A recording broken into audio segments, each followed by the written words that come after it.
بانی پاکستان حضرت قائد اعظم رحمۃ اللہ علیہ کے یوم ولادت کے موقع پر اس وقت ہم خصوصی پروگرام پیش کر رہے ہیں جس کا عنوان ہے قائد اعظم رحمۃ اللہ علیہ کی نظر میں پاکستان بحیثیت ایک اسلامی ریاست۔ مقرر ہیں جسٹس ڈاکٹر جاوید اقبال، پیشکش خالد اعجاز کی ہے، ملاحظہ کیجیے۔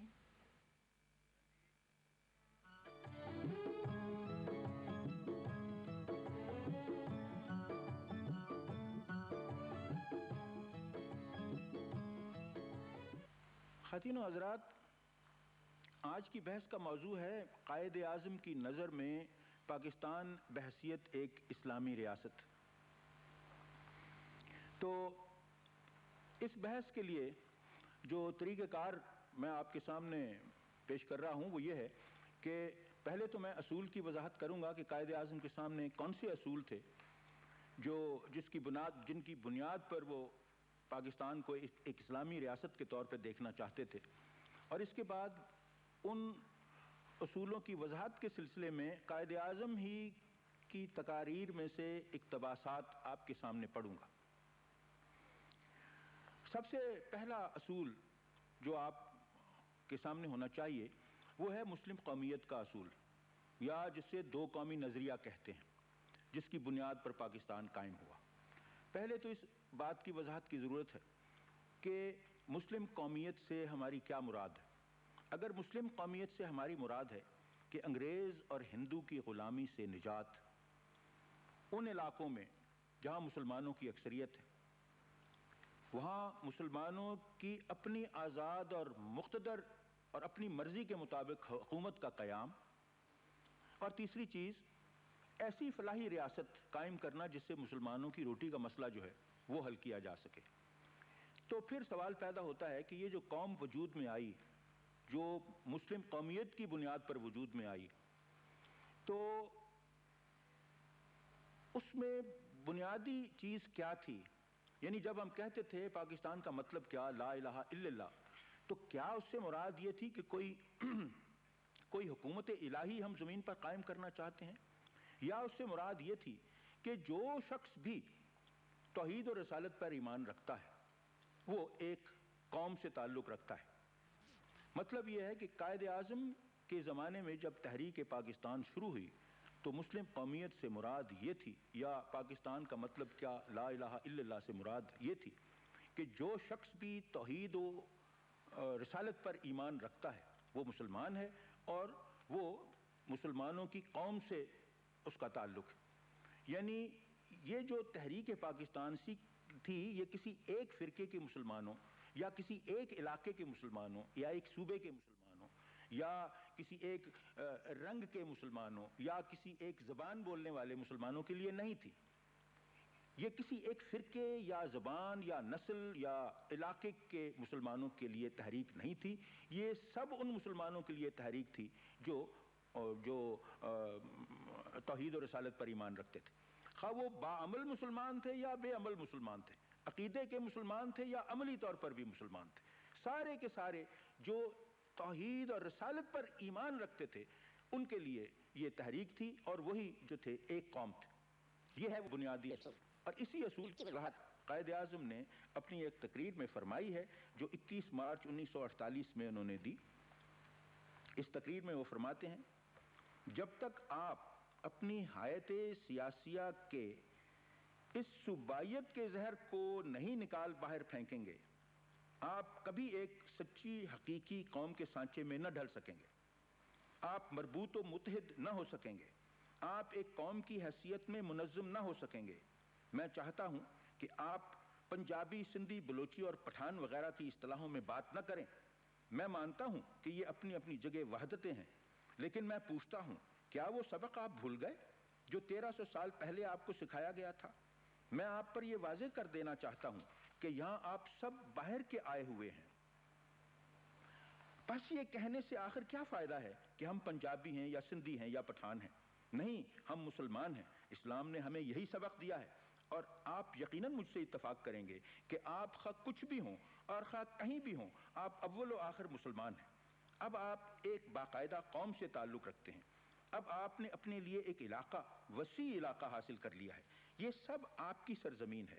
پاکستان پنجابیوں کا ہے، نہ سندھیوں کا، پٹھانوں کا ہے، نہ بلوچیوں کا، یہ آپ کا ہے، آپ کی اپنی مرکزی حکومت ہے جس میں ان جغرافیائی وحدتوں کو نمائندگی حاصل ہے۔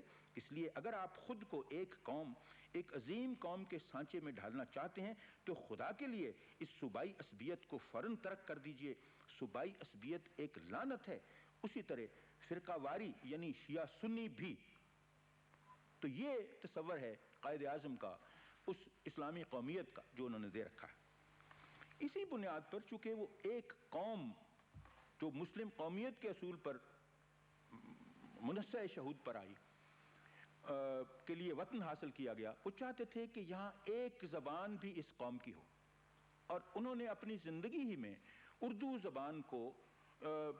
زبان کے سلسلے میں اس کے حق میں اپنی رائے کا اظہار کر دیا۔ یہ بھی ان کی تقریر کا اقتباس ہے جو میں آپ کے سامنے پڑھ دیتا ہوں۔ اس تقریر میں انہوں نے فرمایا، میں آپ کو واضح طور پر بتا دینا چاہتا ہوں کہ پاکستان کی سرکاری زبان اردو ہوگی، اور صرف اردو۔ جو کوئی آپ کو گمراہ کرنے کی کوشش کرتا ہے وہ پاکستان کا دشمن ہے۔ ایک مشترکہ سرکاری زبان کے بغیر کوئی قوم باہم متحد نہیں ہو سکتی، اور نہ کوئی کارہائے نمایاں انجام دے سکتی ہے۔ یہ اصول انہوں نے وضع کیا۔ اب اس کے بعد جو ایک بڑی اہم چیز ہے وہ یہ ہے کہ قائد اعظم قومی تعمیر کے سلسلے میں عورتوں کو مردوں کے شانہ بشانہ کام کرتے دیکھنا چاہتے تھے۔ اس سلسلے میں بھی ان کی ایک تقریر کا اقتباس میں آپ کے سامنے پڑھتا ہوں، جس سے واضح ہوتا ہے کہ وہ کتنا آگے دیکھ رہے تھے۔ فرماتے ہیں، ایک اور اہم معاملہ جس کی طرف میں آپ کی توجہ مبذول کرانا چاہتا ہوں یہ ہے کہ ہماری قوم عظمت کی بلندیوں پر نہیں پہنچ سکتی جب تک آپ کی عورتیں آپ کے دوش بدوش کام نہ کریں۔ یہ انسانیت کے خلاف ایک جرم ہے کہ ہماری عورتیں قیدیوں کی طرح گھر کی چار دیواری میں بند ہیں۔ میرا مطلب یہ نہیں ہے کہ ہم مغربی تہذیب کی برائیوں کی تقلید کریں، لیکن ہمیں اپنی عورتوں کی مرتبت اپنے اسلامی تصورات اور معیاروں کے مطابق تو ضرور بڑھانی چاہیے۔ جن افسوسناک اور قابل مذمت حالات میں ہماری عورتوں کو زندگی بسر کرنا پڑتی ہے، ان کی دین اجازت نہیں دیتا، نہ اخلاق اجازت دیتا ہے۔ ان کو کہیں بھی گنجائش نہیں ہے، ان کی کہیں بھی گنجائش نہیں ہے۔ آپ کو چاہیے کہ زندگی کے ہر شعبے اور میدان میں اپنی عورتوں کو ساتھیوں کی طرح اپنے ساتھ لے کر چلیں، مغربی معاشرے کی برائیوں سے خود بھی بچیں اور انہیں بھی بچائیں۔ آپ ایک ایسی عورت سے جو خود ناخواندہ اور جاہل ہو یہ توقع نہیں کر سکتے کہ وہ آپ کے بچوں کی صحیح پرورش یا تربیت کرے گی۔ عورت میں بچوں کو سیدھے رستے پر چلانے کی زبردست قوت ہوتی ہے۔ اتنے عظیم سرمایہ کو ضائع نہ ہونے دیجیے۔ یہ تصورات تھے قائد اعظم کے مسلم قومیت کے متعلق۔ اب آتے ہیں ہم اس بحث کے اس پہلو کی طرف جس میں میں واضح کرنے کی کوشش کروں گا کہ ان کے ہاں جب وہ سوچتے تھے کہ پاکستان ایک اسلامی ریاست بنے تو ان کے سامنے اصول کیا تھے۔ یہ اصول ان کی تقاریر کے اقتباسات سے بھی واضح ہو جائیں گے۔ ویسے میں آپ کو بنیادی طور پر وہ بتا دوں کہ وہ اصول کیا تھے۔ ایک تو تھا جمہوریت، دوسرا انسانی مساوات، تیسرا معاشی انصاف، چوتھا مذہبی رواداری۔ یہ چار اصول ہیں جو قائد اعظم جن کا بار بار ذکر کرتے ہیں کہ توحید اور رسالت کو ماننے والے جو ہیں ان چار اصولوں کو عملی طور پر نافذ کر کے اس ریاست میں دکھائیں جو ان کی نگاہ میں صحیح طور پر اسلامی ریاست ہے۔ اب آ جائیے ان کی تقاریر کے اقتباسات کی طرف۔ سب سے پہلے جو اقتباس آپ کے سامنے میں پڑھوں گا اس تقریر میں آپ فرماتے ہیں، یہ 25 جنوری 1948 کی تقریر ہے۔ آپ فرماتے ہیں، 1300 سال قبل ہی حضور صلی اللہ علیہ وسلم نے جمہوریت کی بنیادیں رکھ دی تھیں۔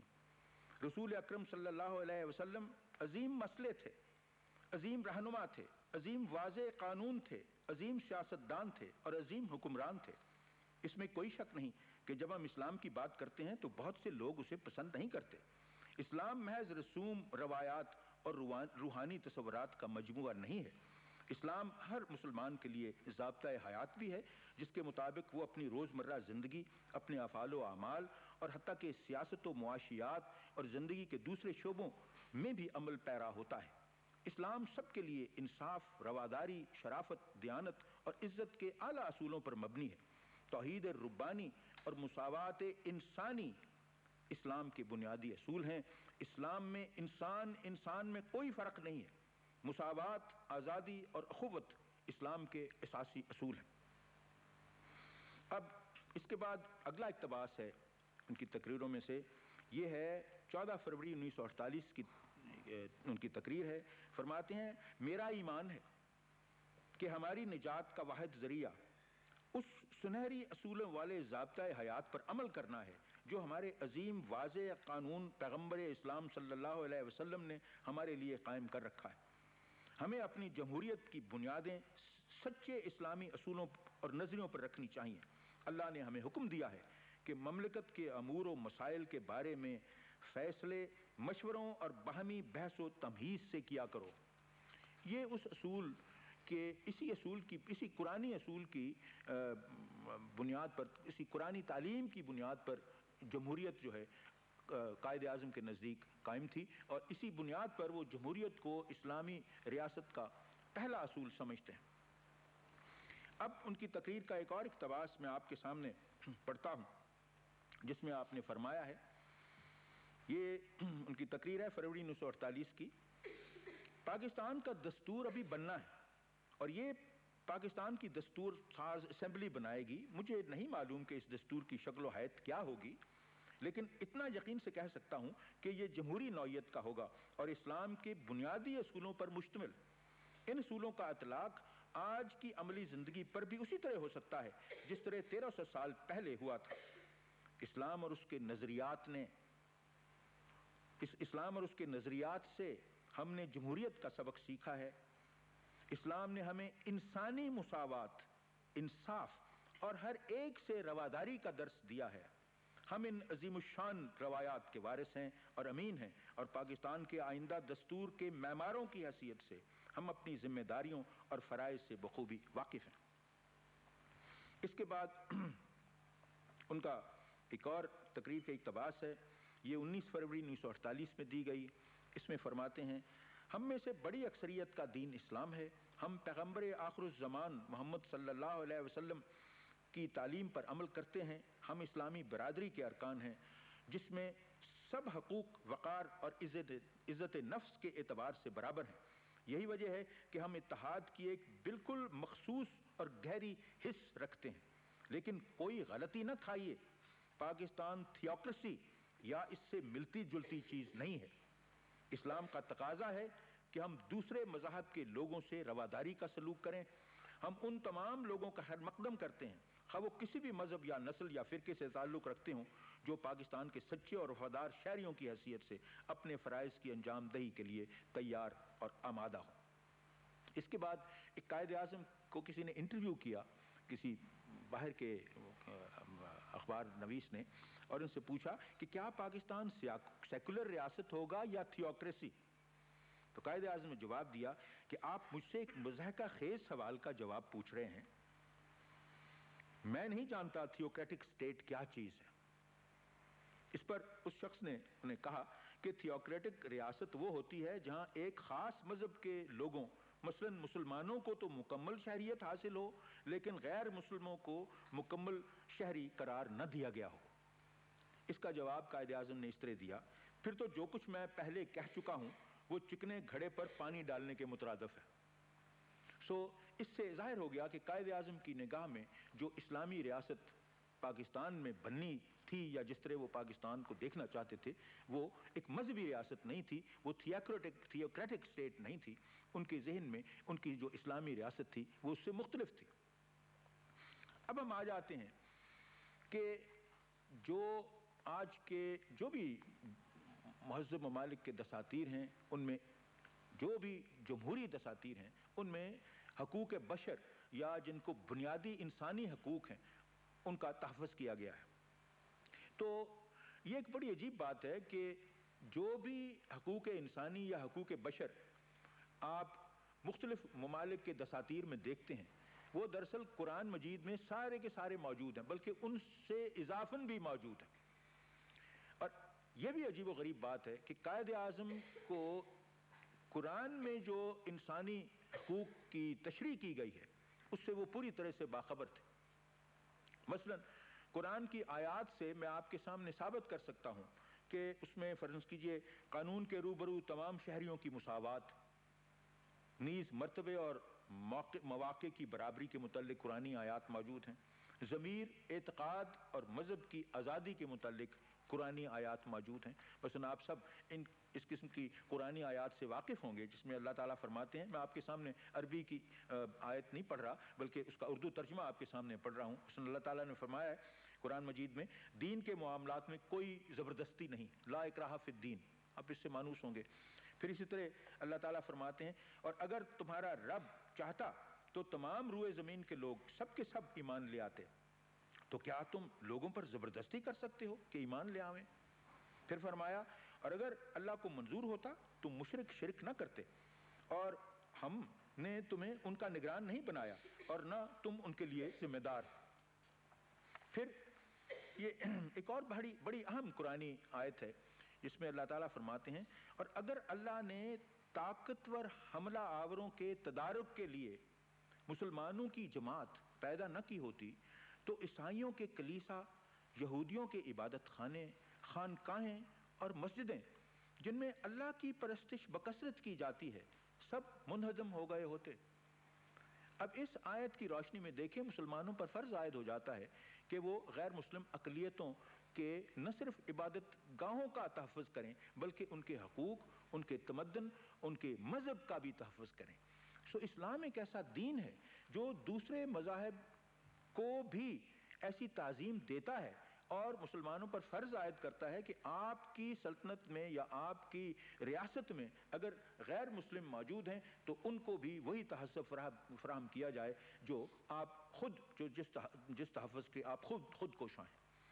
تو یہ ساری، اس کے علاوہ جان کے تحفظ کا حق، کوئی کسی کی برے اعمال کی سزا نہیں بھگتے گا، شخصی آزادی کا حق، اظہار رائے کی آزادی کا حق، نقل و حرکت کی آزادی کا حق، اجتماع کی آزادی کا حق، نجی زندگی کے تحفظ کا حق، عزت کے تحفظ کا حق، سماعت کا حق، مناسب عدالتی کارروائی کے مطابق فیصلے کا حق، یہ سارے وہ حقوق ہیں، حقوق بشر یا بنیادی انسانی حقوق جو قرآن مجید سے اخذ کیے جا سکتے ہیں، اور ہر حق کی سپورٹ میں 2 یا 3 آیتیں قرآن مجید کی موجود۔ عجیب بات یہ کہ قائد اعظم کو ان سارے حقوق جو قرآن مجید نے جن کی توسیع کر دی ہے، انسانی حقوق، ان کے متعلق علم تھا، اور اسی وجہ سے دیکھیے ان کے 2 اقتباس ان کی تقریروں میں سے آپ کے سامنے پڑھتا ہوں۔ یہ تقریر ہے ان کی 26 مارچ 1948۔ فرماتے ہیں، جب آپ یہ کہتے ہیں کہ پاکستان کی بنیاد معاشرتی انصاف اور اسلامی مساوات کے اصولوں پر رکھی جائے جو بنی نوع انسان کی اخوت و برابری پر زور دیتے ہیں، تو آپ میرے اور لاکھوں مسلمانوں کے جذبات کی ترجمانی کرتے ہیں۔ اسی طرح جب آپ ہر شخص کے لیے مساوی مواقع کا مطالبہ کرتے ہیں، تب بھی آپ میرے خیالات کی ترجمانی کرتے ہیں۔ ترقی کے ان اغراض و مقاصد کے متعلق پاکستان میں کوئی اختلاف رائے نہیں، کیونکہ ہم نے پاکستان کا مطالبہ اس لیے کیا تھا، اس کی خاطر جدوجہد اس لیے کی تھی اور اسے اس لیے حاصل کیا تھا تاکہ ہم اپنی روایات کے مطابق اپنے معاملات کو حل کرنے میں جسمانی اور روحانی طور پر قطعاً آزاد ہوں۔ اخوت، مساوات اور رواداری، یہ ہے ہمارے دین، تمدن اور ثقافت کے بنیادی نکات۔ ہم نے پاکستان کے لیے اس لیے جنگ کی تھی کہ اس بر صغیر میں ہمیں ان بنیادی انسانی حقوق سے محروم کر دیے جانے کا خدشہ تھا۔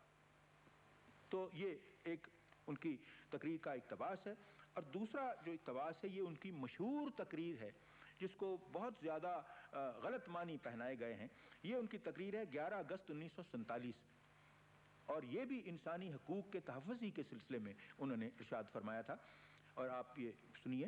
فرماتے ہیں، آپ آزاد ہیں، آپ عبادت کے لیے اپنے مندروں میں جانے میں آزاد ہیں، آپ اپنی مسجدوں میں جانے میں آزاد ہیں، آپ مملکت پاکستان میں اپنے عقیدے کے مطابق اپنی عبادت گاہوں میں جانے میں آزاد ہیں، آپ خواہ کسی مذہب، فرقے یا عقیدے سے تعلق رکھتے ہوں، امور مملکت کو اس سے کوئی سروکار نہیں۔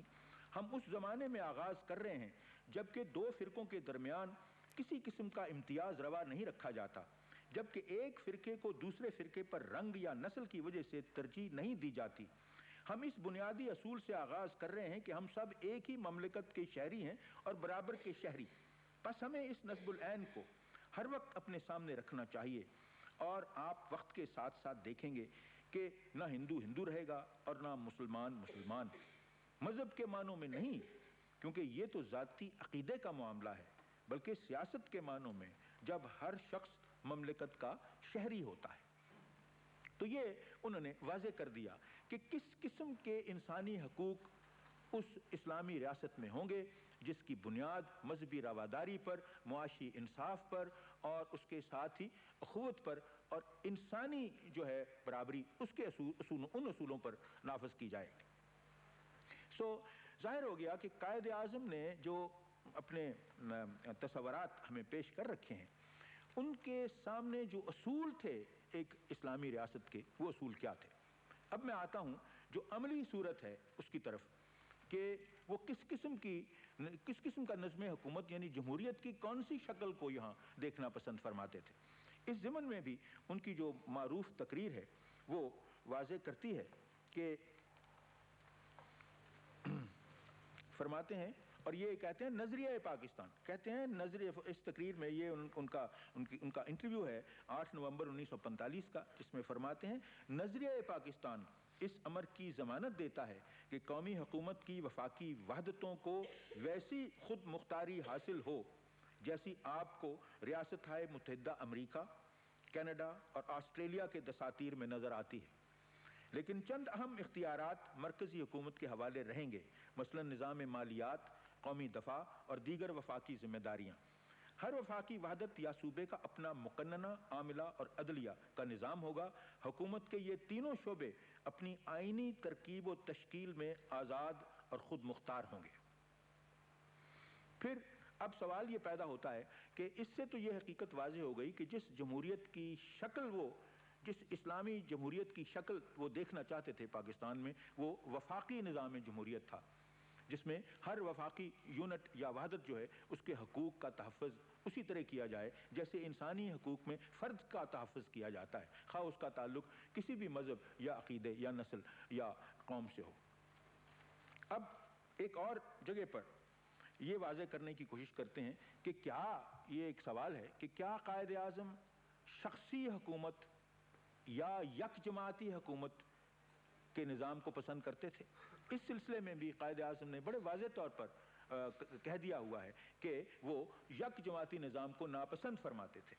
یہ ان کا ایک انٹرویو ہے، اس میں فرماتے ہیں 8 نومبر 1945 کا انٹرویو ہے، اس میں فرماتے ہیں مجھے توقع نہیں کہ پاکستان میں ایک جماعت کی حکومت ہوگی، میں یک جماعتی حکمرانی کی مخالفت کرتا ہوں۔ مخالف سیاسی جماعت یا جماعتیں برسر اقتدار جماعت کے لیے باعث برکت ثابت ہوتی ہیں کیونکہ اس کے اقدامات کی خود بخود اصلاح کرتی رہتی ہیں۔ یہ حقیقت بھی واضح ہو گئی کہ انہوں نے ان کے سامنے جو اسلامی جمہوریت کا تصور تھا اس میں وفاقی نظام جمہوریت کے ساتھ ساتھ یہ بھی ضروری تھا کہ وہ یک جماعتی نظام وہاں پر نہ ہو بلکہ وہاں پر متعدد جماعتی نظام ہو، ایک جماعت جو برسر اقتدار آئے، دوسری جماعتیں جو حزب مخالف سے تعلق رکھتی ہوں اس پر تنقید کرتی رہیں تاکہ اس کو اپنی حدود کے اندر رکھیں۔ یہی وہ جمہوریت یا بنیادی جمہوریت کا اصول ہے جو قائد اعظم پاکستان میں نافذ العمل دیکھنا چاہتے تھے۔ وفاق، جمہوریت وفاق کی شکل میں، اب خواہ وہ پارلیمنٹری نظام ہے خواہ وہ پریزیڈنشل نظام ہے، اس پر بحث مقصود نہیں۔ میری ذاتی رائے ہے کہ قائد اعظم نے گو اس پر اظہار رائے نہیں کیا، لیکن ان کے نزدیک پارلیمانی جو نظم حکومت ہے وہ زیادہ ان کو پسند تھی بنسبت پریزیڈنشل یا صدارتی نظم حکومت کے، کیونکہ ان کی نگاہ میں صدارتی نظام سے ہم مانوس نہیں تھے، اور وہ ہمارے جہاں پر مختلف یونٹس ہوں، وہ جس طرح کی صورت اس وقت پاکستان میں ہے وہ ہمارے سیاسی جو ماحول ہے اس سے مطابق بھی نہیں رکھتا تھا۔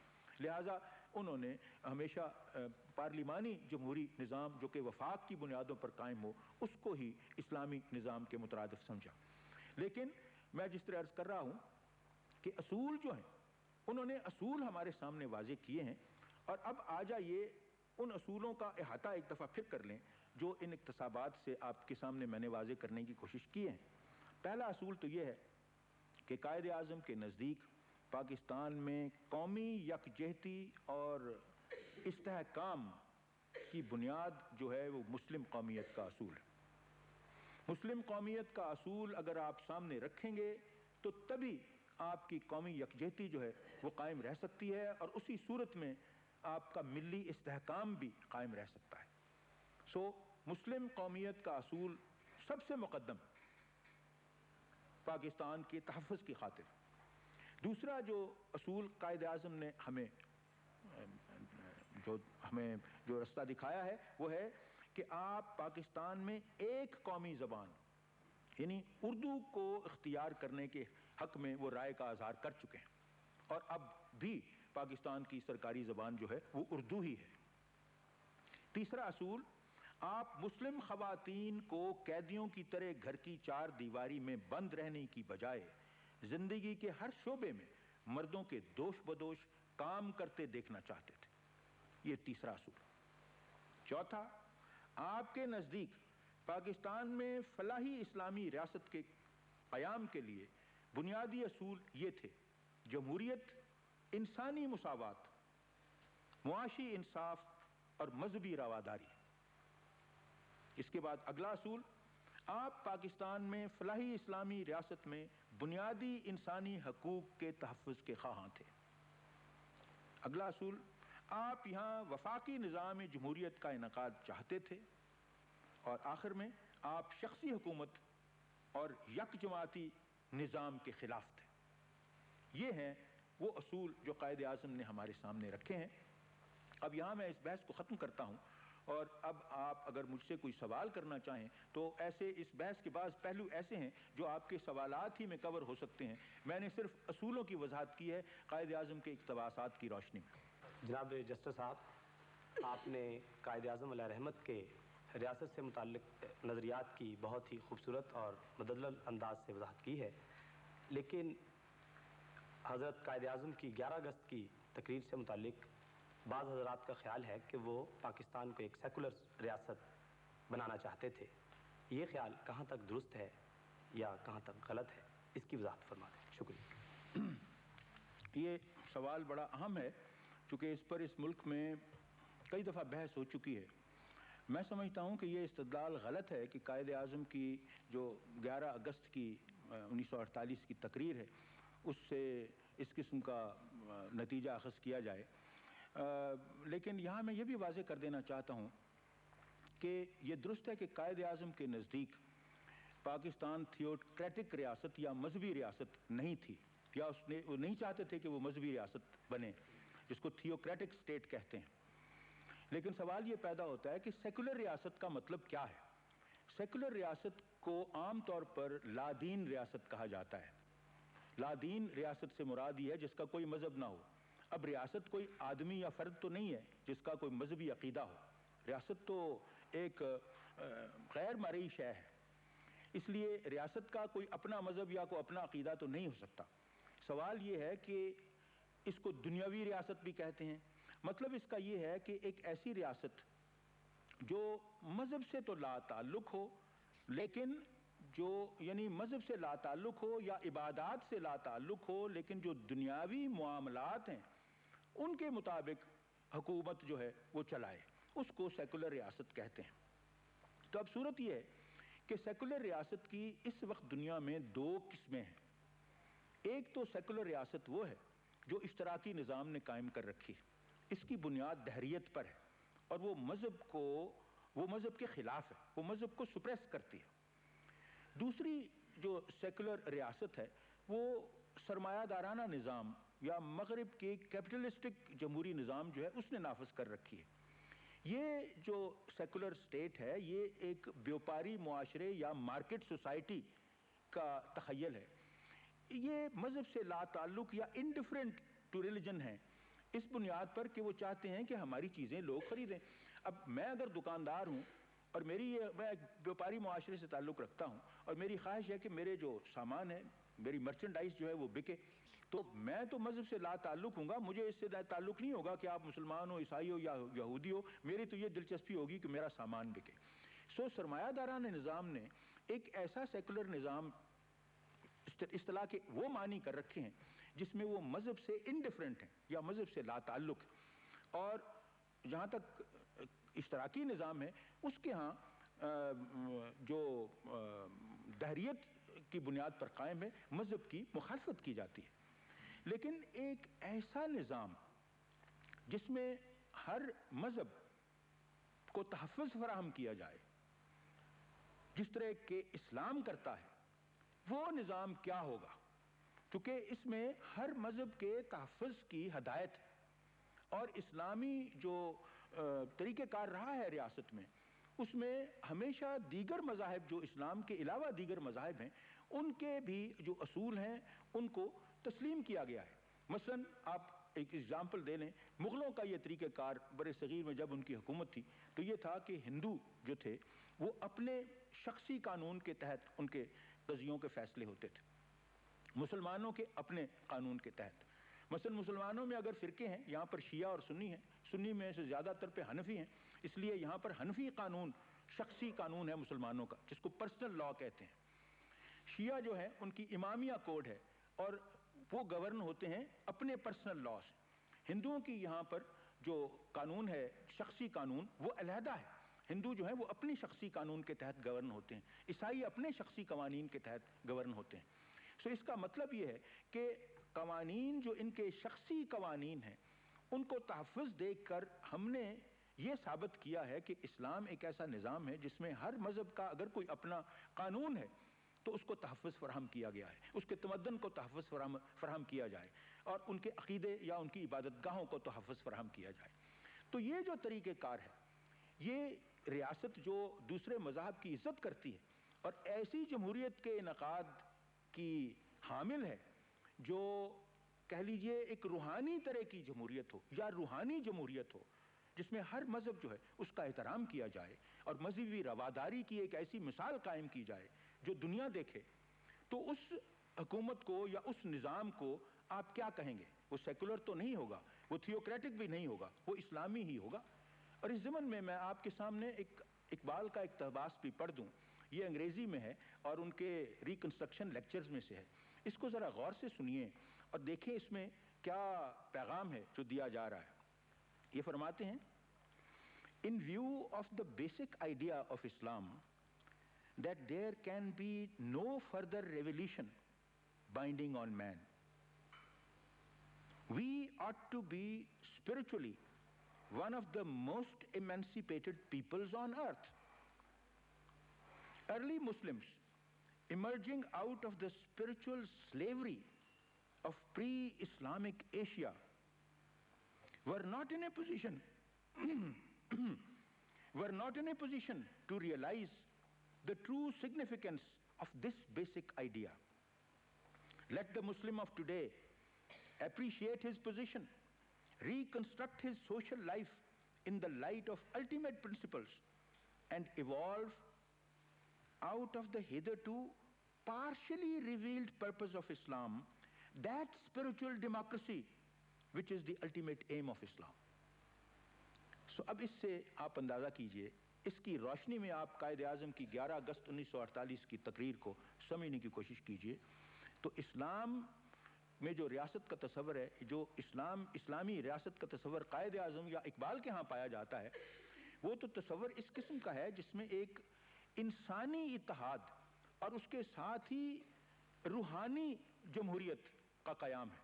یعنی یہ صرف جمہوریت ایک سیاسی نظام کی ہی نہیں بلکہ یہ ایک حقیقی معنوں میں روحانی آزادی کا پیغام ہے.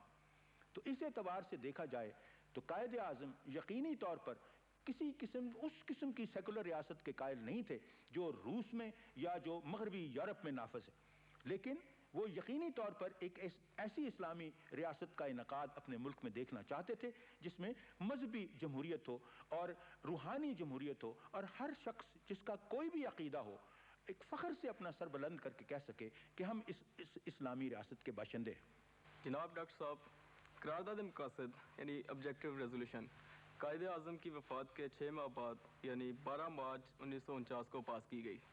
میرا سوال یہ ہے کہ کیا یہ قرارداد مقاصد قائد اعظم کے سیاسی مسلک کے مطابق ہے؟ جی ہاں، اس کا جواب ہے کہ قرارداد مقاصد جس کو آبجیکٹیوز ریزولوشن کہتے ہیں، یہ قائد اعظم کے انہی اصولوں کو جو میں نے آپ کے سامنے اقتباسات کی شکل میں پیش کیے ہیں انہی کی وضاحت کرتی ہے، اور یہ کہنا درست ہوگا کہ قرارداد مقاصد وہ حتمی شکل ہے جو اصول قائد اعظم نے ہمارے سامنے مرتب کیے تھے ایک جدید اسلامی ریاست کے جو پاکستان میں قائم دیکھنا چاہتے تھے۔ میں آپ کے سامنے قرارداد مقاصد کے جو بنیادی نکات ہیں وہ ایک دفعہ پڑھتا ہوں تاکہ آپ کے ذہن میں وہ واضح ہو جائیں۔ قرارداد مقاصد ہے: بسم اللہ الرحمن الرحیم، ہر گاہ کہ اللہ تبارک تعالی ہی کل کائنات کا بلا شرکت غیر حاکم مطلق ہے، اور اسی نے جمہور کی وساطت سے مملکت پاکستان کو اختیار حکمرانی اپنی مقرر کردہ حدود کے اندر نیابتاً عطا فرمایا ہے، اور یہ اختیار حکمرانی ایک مقدس امانت ہے۔ جمہور پاکستان کی نمائندہ یہ مجلس دستور ساز فیصلہ کرتی ہے کہ آزاد و خود مختار مملکت پاکستان کے لیے ایک دستور مرتب کیا جائے، جس کی روح سے مملکت جمہور کے منتخب کردہ نمائندوں کے ذریعے جملہ اختیارات و حقوق حکمرانی استعمال کرے، جس میں جمہوریت، آزادی، مساوات، رواداری اور معاشرتی انصاف کے اصولوں کو جس طرح کہ اسلام نے ان کی تشریح کی ہے پورے طور پر ملحوظ رکھا جائے، جس کی روح سے مسلمانوں کو اس قابل بنایا جائے کہ وہ انفرادی اور اجتماعی طور پر اپنی زندگی کو اسلامی تعلیمات و مقتضیات کے مطابق جو قرآن اور سنت نبوی میں متعین ہیں ڈھال سکیں، جس کی روح سے اس امر کا قرار واقعی انتظام کیا جائے کہ اقلیتیں آزادی کے ساتھ اپنے مذاہب پر عقیدہ رکھ سکیں اور ان پر عمل کر سکیں اور اپنی ثقافتوں کو ترقی دے سکیں، جس کی روح سے وہ علاقے جو اب پاکستان میں شامل یا ملک ہیں اور ایسے دیگر علاقے جو آئندہ پاکستان میں شامل یا اس سے الحاق کریں گے مل کر ایک وفاقیہ بنائیں، جس کی وحدتیں مقررہ حدود اربع و اور متعینہ اختیارات کے تحت خود مختار ہوں، جس کی روح سے بنیادی حقوق کا تحفظ ہو جن میں مرتبے اور مواقع کی برابری اور قانون کے روبرو معاشرتی، اقتصادی اور سیاسی انصاف اور قانون اور اخلاق عامہ کے تحت خیال، بیان، عقیدے، ایمان، عبادت اور اجتماع کی آزادی شامل ہوں، جس کی روح سے اقلیتوں اور پسماندہ و پست طبقوں کے جائز مفادات کے تحفظ کا قرار واقعی انتظام کیا جائے، جس کی روح سے عدلیہ کی آزادی کامل طور پر محفوظ ہو، جس کی روح سے وفاقیہ کے علاقوں کی سلامتی، اس کی آزادی اور اس کے جملہ حقوق کا جن میں بر و بحر اور فضا پر حقوق اقتدار شامل ہیں تحفظ کیا جائے، تاکہ اہل پاکستان فلاح و خوشحالی کی زندگی بسر کر سکیں، اقوام عالم کی صف میں اپنا جائز اور ممتاز مقام حاصل کر سکیں اور امن عالم کے قیام اور بنی نوع انسان کی ترقی و بہبود میں کما حقہ اضافہ کر سکیں۔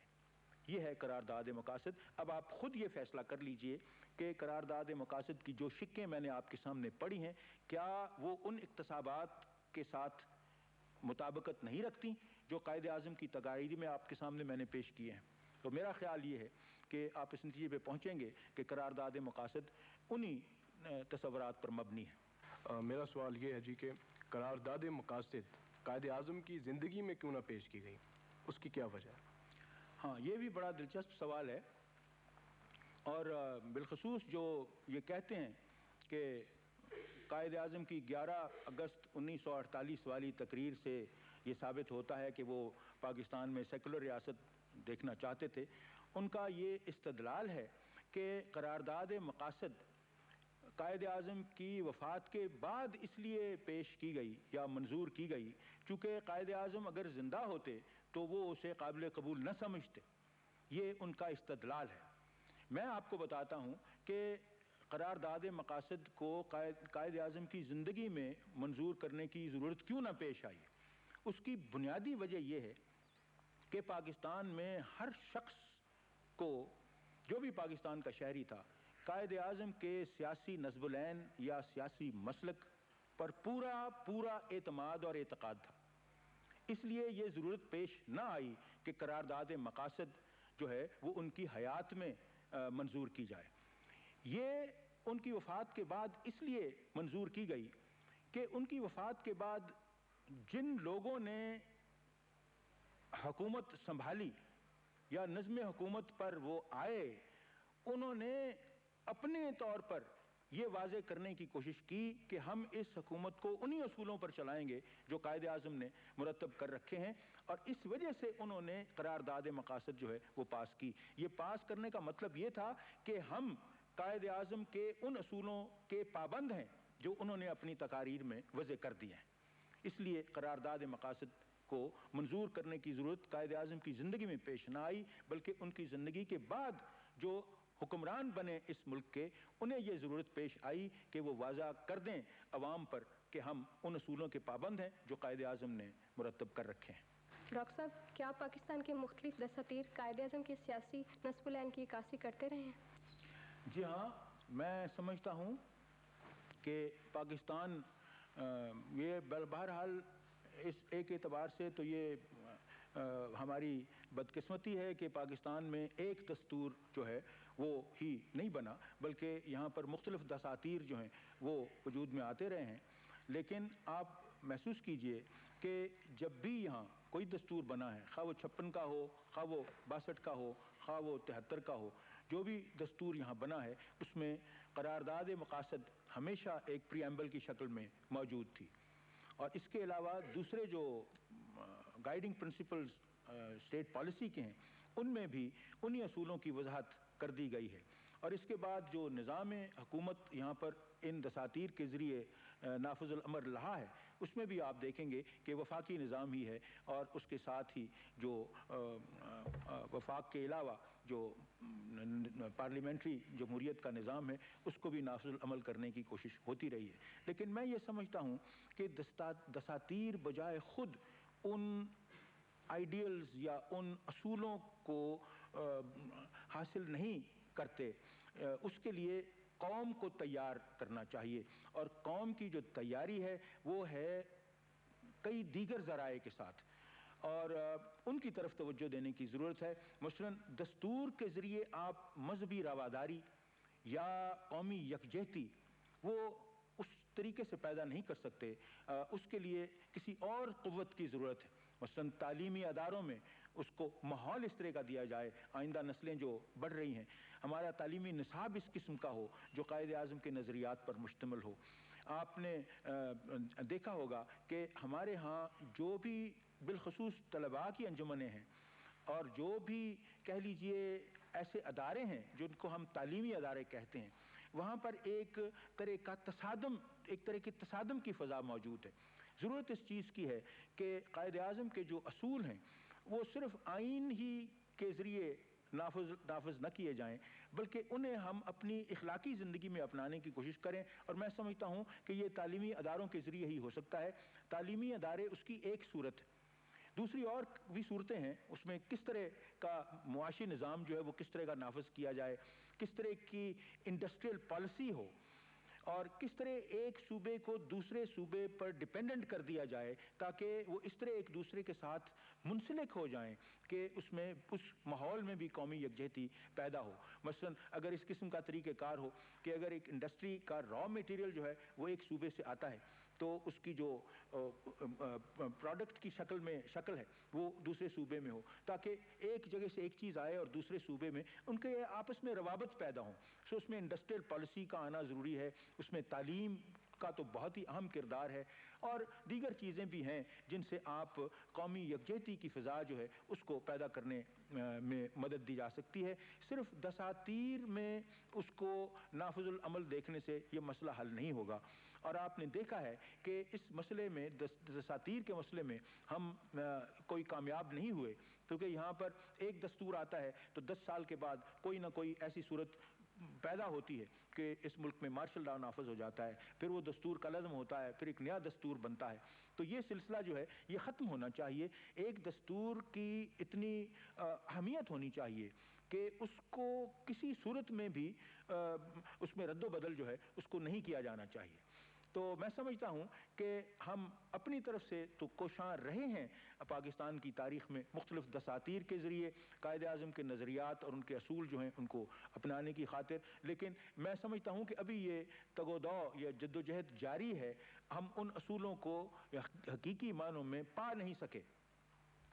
جناب ڈاکٹر صاحب، قائد اعظم کے سیاسی نصب العین کو حاصل کرنے کے لیے ہمیں کس قسم کی اسلامائزیشن کی ضرورت ہے؟ جی ہاں، میں یہ جو اسلامائزیشن کی بحث ہے یہ بھی آج کل اس ملک میں چلی ہوئی ہے، اور اس سلسلے میں اکثر کہا جاتا ہے کہ قائد اعظم کا اصلی مقصد تو یہی تھا کہ پاکستان میں اسلامی قوانین کا انعقاد ہو۔ تو یہ درست ہے، میں سمجھتا ہوں کہ جو قائد اعظم کے نقطۂ نظر سے اگر دیکھا جائے تو ایسی اسلامائزیشن کو ترجیح دی جانی چاہیے جس کا تعلق فلاحی قانون سازی کے ساتھ ہو بجائے تادیبی قانون سازی کے۔ تادیب سے میری مراد ہے جس میں جو فوجداری قوانین ہیں، یعنی جن کو آپ حدود آرڈیننس یا اس قسم کے قوانین کہتے ہیں۔ اب تک جو اسلامائزیشن کی شکل یہاں ہمارے سامنے ہے وہ سارے وہ قوانین ہیں جو مارشل لا کے عہد میں نافذ کیے گئے، اور اس کے ساتھ ہی ان کو پروٹیکشن اس وقت حاصل ہے جو آئین نے دے رکھی ہے۔ لیکن ابھی وہ مرحلہ نہیں آیا جس میں کہ جو آپ کے الیکٹڈ ریپرزینٹیوز ہیں وہ اسلام کے قوانین جو ہیں ان کو نافذ کریں۔ یقینی امر ہے کہ جو الیکٹڈ ریپرزینٹیوز ہیں اگر وہ اسلامی قوانین کو نافذ کریں گے تو ان کی ایسی شکل ہوگی جو کہ آج کی ضرورت کے مطابق ہو، اور اس کے ساتھ ہی وہ ایسی صورت ہوگی جو ساروں کو قابل قبول ہوگی، اور اس میں ایک فرقہ یہ نہیں کہے گا کہ یہ میری فقہ کے مطابق نہیں ہے، یا دوسرا یہ کہے کہ میری فقہ کے مطابق نہیں ہے۔ ہم اسی قسم کا اسلام نافذ العمل یہاں کر سکتے ہیں قائد اعظم کے نقطۂ نگاہ کے مطابق جو سب کو قابل قبول ہو، اور ایسی اسلامائزیشن جو ہماری قومی یکجہتی میں ممد ثابت ہو وہ، اور فلاح کا رستہ دکھائے بجائے اس کے کہ تادیب کا۔ میں نے ایک دفعہ اس نقطے کی وضاحت کرنے کی کوشش کی تھی کہ جس وقت مسلمان ایک حقیقی زندہ قوم تھے، جب وہ زندہ قوم تھے تو جس طرح وہ اپنے فرائض سے باخبر تھے اسی طرح ان کو اپنے حقوق کا بھی علم تھا، اور وہ صحیح معنوں میں شہری تھے۔ یہ خلفائے راشدین کا زمانہ ہے، اور اس کے بعد جب ملوکیت آ گئی تو ان کی صورت شہریوں کی نہ رہی، وہ رعایا بن گئے، اور جب رعایا کوئی قوم بنتی ہے تو اس کے کوئی حقوق نہیں ہوتے۔ جب وہ رعایا بنتی ہے تو اس کا تصور خدا بھی بدل جاتا ہے۔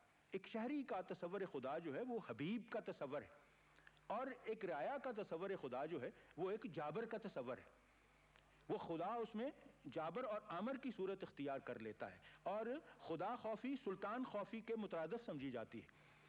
تو حقیقت یہ ہے جو سمجھنے کی ضرورت جس کی ہے وہ یہی ہے کہ ایسی اسلامائزیشن جس پر قوم کا اتفاق اور اتحاد ہو وہ جو ہے وہ قائد اعظم کے نزدیک قابل قبول ہوگی، اور جو فلاح کے رستے کی طرف جائے، جو ہمارے جو اقتصادی یا معاشی مشکلات ہیں ان کو حل کرنے کی کوشش کرے بجائے اس کے کہ اس کا اصرار تادیب پر ہو۔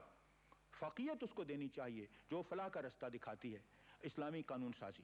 تو قائد اعظم کے نقطہ نگاہ سے اگر یہ سوال آپ کرتے ہیں تو میں اس کا جواب یہی دوں گا کہ ایسی اسلامی قانون سازی جس پر قوم متحد ہو اور اتفاق رکھتی ہو وہ ان کے نزدیک مقبول ہے، نہ کہ ایسی قانون سازی جو نفاق کا رستہ یا اختلاف کا رستہ دکھائے اور قوم کو مزید بانٹے۔ تو اس نقطہ نگاہ سے آپ دیکھیے تو آپ میرے ساتھ اتفاق کریں گے کہ ایسی قانون سازی، ایسی اسلامی قانون سازی کی ملک میں ضرورت ہے جو اتفاق کا رستہ دکھائے اور فلاح کی طرف ہمیں لے جائے۔ میرا سوال یہ ہے کہ آپ نے حضرت قائد اعظم کا ایک اقتباس پیش کیا، اس سے متعلقہ ہے کہ حضرت قائد اعظم علیہ الرحمہ اس اسلامی مملکت میں خواتین کو مردوں کے شانہ بشانہ کام کرتا دیکھنا چاہتے تھے. کیا قائد اعظم نے جو یہ تصور یا جو اصول پیش کیا تھا، کیا آج مملکت حاضہ میں جو انہوں نے اصل اس مقصد کی، اس اصول کی روح دی تھی، کیا آج ہمیں اس معاشرے میں، اسلامی معاشرے میں قائد اعظم علیہ الرحمہ کا دیا ہوا وہ اصول، اس میں مغربیت کا امتزاج نظر تو نہیں آ رہا؟ میں نہیں سمجھتا کہ آپ مغربیت کس کو کہتے ہیں. میں نے ہمیشہ یہ اصول واضح کرنے کی کوشش کی ہے کہ دو چیزیں ہیں جن کو پوری طرح ہمیں سمجھنا چاہیے. ایک جدیدیت ہے اور ایک مغربیت ہے. یعنی ایک ماڈرنزم ہے اور ایک ویسٹرنزم ہے. ویسٹرنزم جو ہے وہ ایک تمدن کو فالو کرنا ہے یا ایک تمدن کو قبول کرنا ہے، اور ماڈرنزم ہے تغیر کے تصور کو قبول کرنا یا تغیر کی حقیقت کو قبول کرنا. اگر تغیر کی حقیقت کو آپ قبول کر رہے ہیں اور آپ اپنا جو تمدن ہے اس کو نہیں چھوڑ رہے، تو اس اعتبار سے دیکھا جائے تو جدیدیت اختیار کرنے میں کوئی حرج کی بات نہیں. اس کا مطلب یہی ہے کہ اگر آپ ایک ملک کی آدھی آبادی کو بیکار کر دیں تو پھر آپ آج کی کمپیٹیٹو دنیا میں، جس میں پوری کی پوری آبادی جو ہے وہ تعمیر میں مصروف ہے، ہم اس کا مقابلہ کس طرح کر سکیں گے؟ یہ ضروری ہے کہ ہم اپنے تمدنی اقدار کو برقرار رکھتے ہوئے جدیدیت کو اپنائیں. اور اس اعتبار سے دیکھا جائے تو میں سمجھتا ہوں کہ آج ہمارے معاشرے میں جس چیز کی طرف قائد اعظم نے ہمیں اشارہ کیا ہے، ہمیں اسی حد تک جدیدیت کو قبول کرنا چاہیے جس کی وضاحت انہوں نے خود فرما دی ہے کہ مغربی تہذیب کی اقدار کو آپ مت اپنائیں، لیکن جدیدیت کو ضرور اپنائیں، کیونکہ اس کے بغیر چارہ نہیں. آپ کے سوال کا شاید یہ مقصد تھا کہ آپ شاید یہ سمجھتے ہوں کہ ہمارے ہاں مغربیت کا زیادہ اثر آ رہا ہے. مجھے میری رائے ایسی نہیں. میں نہیں سمجھتا کہ ہمارے ہاں مغربیت کا اثر آ رہا ہے. کیا ہماری خواتین نے اپنا لباس، جو کہ مغرب سے بہت زیادہ حیا والا لباس ہے، اس کو چھوڑا ہے؟ بالکل نہیں چھوڑا. کیا ہماری خواتین میں آپ کو ایسی کبھی بے راہ روی کی رمق بھی دکھائی دی ہے جو مغرب میں نظر آتی ہے؟ ایسی صورت نہیں ہے. لیکن اس کے باوجود آج ہماری خواتین زیادہ تعداد میں ان انسانی جو فلاح کے کام ہیں ان میں مصروف ہیں. آج آپ کو زیادہ ڈاکٹرز نظر آ رہی ہیں، آپ کو زیادہ تعلیم یافتہ خواتین نظر آ رہی ہیں، اور اس سے صاف ظاہر ہے کہ جو آپ کی آئندہ کی نسل ہوگی، جس طرح قائد اعظم نے فرمایا ہے کہ اگر ایک پڑھی لکھی خاتون بچے کی تربیت کرے تو وہ زیادہ بہتر ہوتی ہے بنسبت اس کے کہ ایک ناخواندہ یا جاہل خاتون جو ہے وہ اس کو تعلیم و تربیت دے. تو حقیقت یہی ہے کہ جس طرح قائد اعظم نے ہمیں واضح کیا ہے، اس حد تک جدیدیت کو اپنائیں، لیکن جدیدیت اور مغربیت کا فرق جو ہے اس کو ہمیشہ اپنے سامنے رکھیں.